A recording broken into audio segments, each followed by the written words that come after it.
Naramdaman mo na ba na ang iyong isip ay inaatake? Sinusubukan mong mamuhay ng naaayon sa ang iyong pananampalataya, ngunit ang mga negatibong kaisipan, pagdududa, at takot ay patuloy na bumabaha. Paano kung sabihin ko sa iyo na ang iyong isip ay isang kritikal na larangan ng digmaan sa espiritual na pakikidigma? Ngayon, kami ay sumisid ng malalim. Kung paano gustong baguhin ng Diyos ang iyong isip para sa kanyang layunin. Ang Diyos ay hindi lamang interesado sa kung ano ka. Maniwala. Interesado siya sa iniisip mo. Gusto niyang angkinin ang isip mo para matanggap mo kanyang mga kaisipan, kanyang karunungan, at sa huli ay lumalakad sa kanyang banal na layunin. Baguhan ka man sa pag-aaral ng Biblia o naging Kristiyano sa loob ng maraming taon, ang isip ay isa sa pinakamakapangyarihang kasangkapan.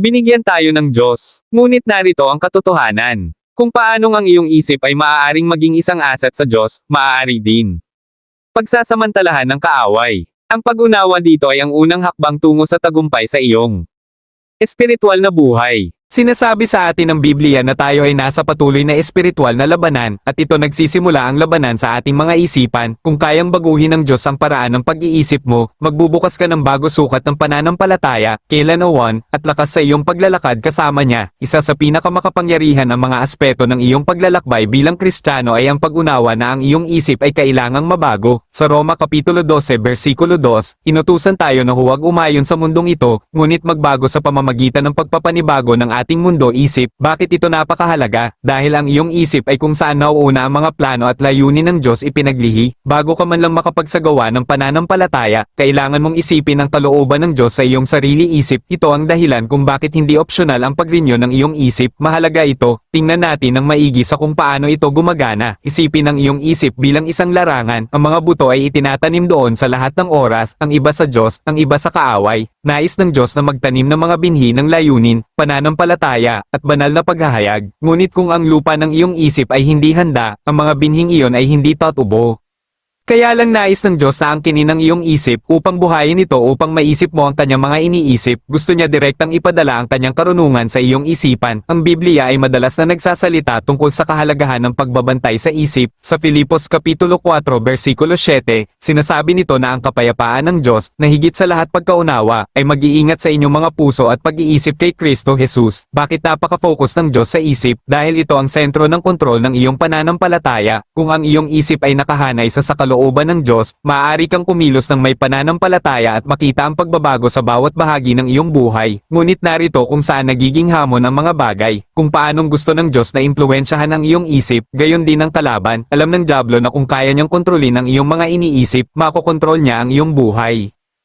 Ito ang dahilan kung bakit inilalarawan ng Biblia ang ating espiritual na paglalakbay bilang isang digmaan, hindi lamang isang digmaan ng mga aksyon, ngunit isang digmaan ng mga pag-iisip. Sa ikalawang mga taga-Korinto Kapitulo 10 versikulo 5, inutusan tayong bihagin ang bawat pag-iisip upang sumunod kay Kristo. Araw-araw bumabaha ang iyong isipan, ang ilan ay naaayon sa layunin ng Diyos, ikaw at ang iba ay idinisenyo upang iligaw ka. Isa sa pinakadakilang estratehiya ng kalaban ay ang bombahin ang iyong isip ng mga kasinungalingan at pagdududa. Kapag nahaharap ka sa mga hamon, maging sa iyong pamilya, trabaho mo, o kahit sa iyong espiritual na lakad, ibinubulong niya na hinding-hindi magbabago ang mga bagay. Sinisikap niyang magtanim ng mga binhi ng panghihina ng loob, na pinagdududahan mo ang mga pangako ng Diyos. Ngunit narito ang susi, ang iyong mga iniisip ay hindi katotohanan maliban kung sumasang-ayon ka sa kanila. Dahil lang may pumasok na pag-iisip ang iyong isip ay hindi nangangahulugan na ito ay kabilang doon. Itinuturo sa atin ng Biblia na iwaksi ang mga imahinasyon at bawat mataas na bagay na nagmamataas laban sa kaalaman ng Diyos. Ito ang dahilan kung bakit napakahalaga ng pag-aaral ng Biblia at regular na pagmumuni-muni sa salita. Kapag napuno mo ang iyong isip sa salita ng Diyos, lumikha ka ng isang kalasag laban sa mga pag-atake ng kaaway. Efeso Kapitulo 6 versikulo 17, inilalarawan ang salita ng Diyos bilang tibak ng Espiritu, isang nakakasakit na sandata na tumatagos kasinungalingan at kalituhan. Sa pamamagitan ng paglubog ng iyong sarili sa Biblia, sinasangkapan mo ang iyong isip upang labanan ang nagniningas na sibat ng kalaban. Minsan, ang mga espiritual na pag-atake sa isip ay banayad. Maaaring ito ay isang palaging pakiramdam ng kakulangan, kung saan kahit anong gawin mo, pakiramdam mo ay hindi ka sapat.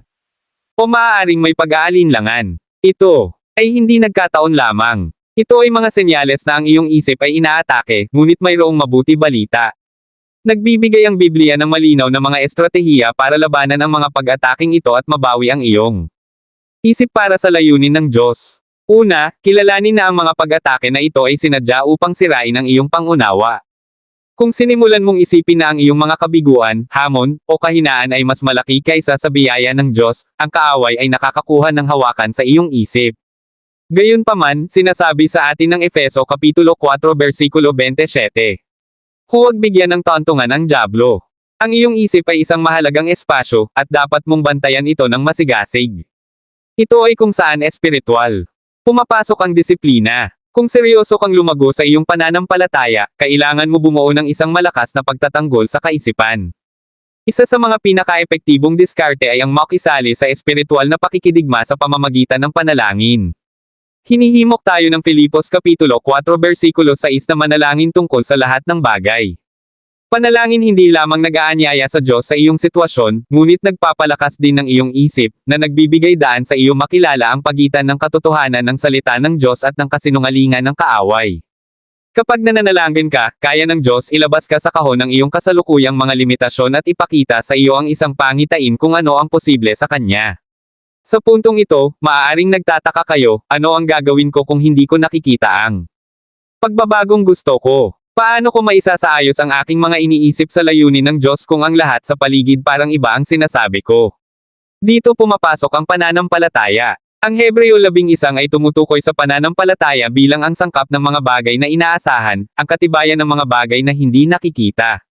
Sa mga sandali ng pagdududa, tandaan na ang iyong isip ay kailangang nakahanay sa dalas ng Diyos, tulad ng pagtun mo sa isang radyo ang tamang istasyon upang marinig ng malinaw, kailangan mong iayon ang iyong isip sa dalas ng salita ng Diyos. Paano mo ito gagawin? Sa pamamagitan ng pagpapakain sa iyong isipan ng salita ng Diyos at pananatiling hindi nagbabago pakikipag-isa sa Kanya. Tandaan, hindi lang gusto ng Diyos na umayon ka sa paraan ng mundong ito iniisip, nais niyang itaas ang iyong mga iniisip sa Kanyang antas. Kapag ang iyong isip ay nakahanay sa mga pag-iisip ng Diyos, nagsimula kang kumilos ng may supernatural na pananaw, nakikita mo ang mga pagkakataon kung saan nakikita ng iba ang mga hadlang, nakikita mo ang pag-asa kung saan nakikita ng iba ang kawalan ng pag-asa. Si Jesus mismo ang naging modelo nito para sa atin. Sa mga sandali ng tukso, hindi umasa si Jesus sa kanyang lakas ng tao, sinipi niya banal na kasulatan, na nagpapakita na ang salita ng Diyos ang pinakahuling sandata sa espiritual na pakikidigma. Kaya kung hindi mo nakikita ang mga resulta na iyong inaasahan, tanungin ang iyong sarili, nakatutok ba ako sa dalas ng Diyos? Pinapakain ko ba ang isip ko sa mga pangako niya? O hinahayaan ko bang mangibabaw ang pagdududa at takot? Ang kalaban gustong magtayo ng mga muog sa iyong isipan. Ito ang mga pattern ng pag-iisip na nagpapanatili sa iyo na nakulong sa takot, pagdududa, o kawalan ng kapanatagan. Ngunit narito ang katotohanan, maaaring masira ang mga kuta. Dumating si Jesus upang palayain ang mga bihag, at kasama na rito ang pagpapalaya sa iyong isip sa bawat tanikala na pumipigil sa ganap na paniniwala at pagtanggap sa mga pangako ng Diyos. Ang mga kuta ay madalas binuo sa paglipas ng panahon, isang kasinungalingang pinaniwalaan mo bilang isang bata tungkol sa iyong halaga, isang kabiguan na hinarap mo yon iniwan kang nagdududa sa iyong mga kakayahan. Ang mga bagay na ito ay nakatambak hanggang sa maging mga bilangguan ng isip, ngunit may kapangyarihan ng Diyos na wasakin ang mga pader na iyon.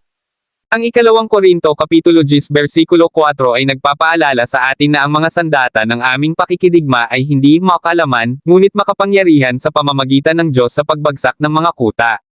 Dito pumapasok ang espiritual na kapanahunan. Habang lumalaki ka sa iyong pananampalataya, magsisimula ka kilalanin ang mga kasinungalingang nag-ugat sa iyong isipan. Huminto ka sa pagtanggap sa kanila bilang katotohanan at simulan mo silang ibagsak sa katotohanan ng salita ng Diyos. Halimbawa, kung naniwala ka sa kasinungalingan na hindi ka karapat-dapat sa pag-ibig ng Diyos, palitan ito ng katotohanan ng Roma Kapitulo 8 versikulo 38 hanggang 39, na nagsasabing na walang makapaghihiwalay sa atin sa pag-ibig ng Diyos. Kung ang takot ay palaging kasama, harapin ito sa ikalawang Timoteo Kapitulo 1 versikulo 7, na nagsasaad na hindi tayo binigyan ng Diyos ng espiritu ng takot, ngunit ng kapangyarihan, pag-ibig, at isang matinong pag-iisip. Habang papalapit tayo sa conclusion, tumuon tayo sa isang huling katotohanan. Ang isip, kapag sumuko sa Diyos, nagiging sasakyan para sa kanyang kapangyarihan sa iyong buhay. Kapag iniisip mo ang mga iniisip ng Diyos, makikita mo mga resulta ng Diyos. Ang Biblia ay puno ng mga kwento kung saan ang pananampalataya ay nagtagumpay sa mga imposibleng pagsubok. Ngunit bawat unang nagsimula ang himala sa isip ng isang taong naniniwala sa kapangyarihan ng Diyos. Nagsisimula ang pananampalataya sa mga kaisipang pinahihintulutan mong pag-isipan.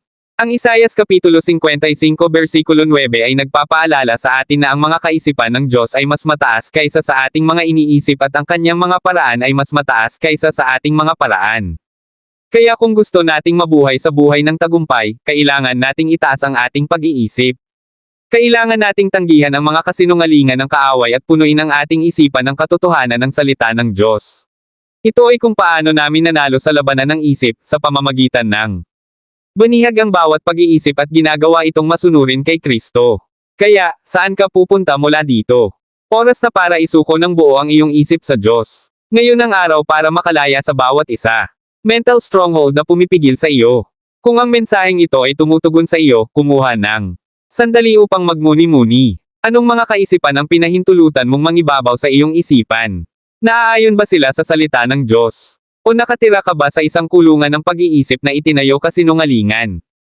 Habang sumusulong ka, tandaan na ito ay isang paglalakbay. Ang pag-renew ng iyong isip ay araw-araw proseso. Manatili sa salita, manatili sa panalangin, at manatiling konektado sa dalas ng Diyos. Kung ikaw ay handang gawin ang susunod na hakbang, mangako ngayon sa paglubog ng iyong sarili sa pag-aaral ng Biblia, panalangin, at pag-iisip na puno ng pananampalataya.